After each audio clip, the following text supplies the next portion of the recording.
కాకరకాయ ఉల్లికారం ఒకసారి ట్రై చేయండి. కాకరకాయ అన్నది పైన అన్నది లైట్గా తోలు అనేది తీసేసుకోవాలి. తీసేసుకొని సన్నటి ముక్కలు తరుక్కొని ఒక డేషా తీసుకొని డేషాలోకి తరిగిన కాకరకాయలు వేసేసుకొని 5 నిమిషాలు బాయిల్ చేసేసుకోవాలి. బాయిల్ చేసుకున్న తర్వాత నీళ్ళు ఉంచేసేసుకొని పక్కన పెట్టేసుకోవాలి. ఒక బాండి తీసుకోవాలి. కాకరకాయ సరిపడా ఆయిల్ తీసేసుకొని బాయిల్ చేసిన కాకరకాయ అనేది దాంట్లోకి వేసేసుకొని లైట్గా మగ్గుతూ ఉంటుంది. పక్కన స్టవ్ వెలిగించుకొని ఇంకో బాండి తీసుకోండి.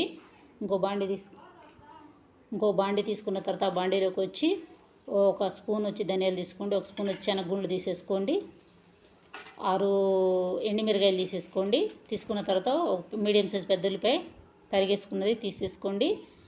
5 వెల్లుల్లి రెబ్బలు తీసుకొని చక్కగా లైట్గా మగ్గనిచ్చిన తర్వాత మిక్సీ వేసేసుకొని పేస్ట్లా చేసుకోండి. ఇలా కాకరకాయ మగ్గిన తర్వాత ఆ పేస్ట్ అన్నది దీంట్లోకి వేసేసుకొని లైట్గా సిమ్లో ఒక 3 నిమిషాలు ఉంచేస్తే కాకరకాయ ఉల్లికారం రెడీ అయిపోతుంది. చాలా టేస్ట్గా ఉంటుంది. వేడి అన్నంలో చాలా బాగుంటుంది. ఒకసారి ట్రై చేయండి ఫ్రెండ్స్. బాయ్.